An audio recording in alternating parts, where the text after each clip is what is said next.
की वीडियो में हम अपने नाखूनों को क्लीन करने का बहुत ही इजी और नेचुरल तरीका देखेंगे। इसके लिए आप एक टब ले लें, उसमें अपने दोनों पैरों को रख करके इसके अंदर आपको वार्म वाटर डालना है। पानी उतना ही गर्म रहे जितना आपके स्किन को बर्दाश्त हो सके। वार्म वाटर करता क्या है, हमारे ब्लड सर्कुलेशन को स्टार्ट कर देता है। इसे 5 मिनट तक करीब आपको पैरों को अपने डुबा के रखना है।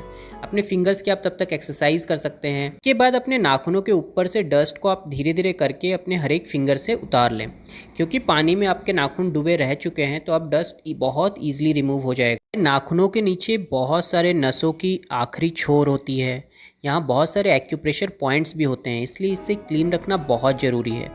सभी उंगलियों को रब करने के बाद उसे वॉश कर लें। उसके बाद एक नींबू लें, नींबू को 2 टुकड़ों में काट करके इसके ऊपर बेकिंग सोडा डालना है, जो खाने वाला सोडा होता है।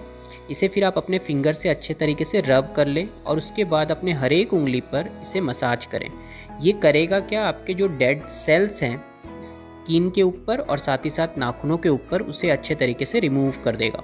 हर फिंगर पे इसे धीरे धीरे करके रब करें। करीब 10 सेकेंड्स तक आपको एक फिंगर पे देना है। जिनकी नाखून ज़्यादा गंदी होती है वो इस एक्सरसाइज को वीक में 1 बार कर सकते हैं, और जिनके नाखून नॉर्मल रहते हैं वो महीने में 1 बार भी कर सकते हैं। रब करने के बाद इसे वॉश कर लें। और फिर सेकेंड चीज़ आपको जो यूज़ करना है वो है मूंग पाउडर। नॉर्मल मूंग पाउडर आप मिक्सी में पीस करके इसे बना सकते हैं।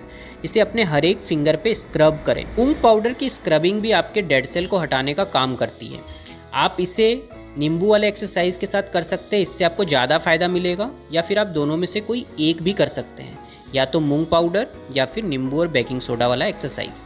इसे पूरे फिंगर पे अच्छे तरीके से रब करने के बाद वॉश कर लें। करने के बाद आप पाएंगे कि ये पहले से बहुत ज़्यादा रिफ्रेशिंग दिख रहे हैं। यकीन मानिए, इस 10 मिनट की मेहनत के बाद आपके नाखूनों को एक नई ज़िंदगी सी मिल जाएगी। आप इस एक्सरसाइज को वीक में 1 बार जरूर करके देखें। के पास फिर आएंगे किसी और नए हेल्थ के टॉपिक के साथ।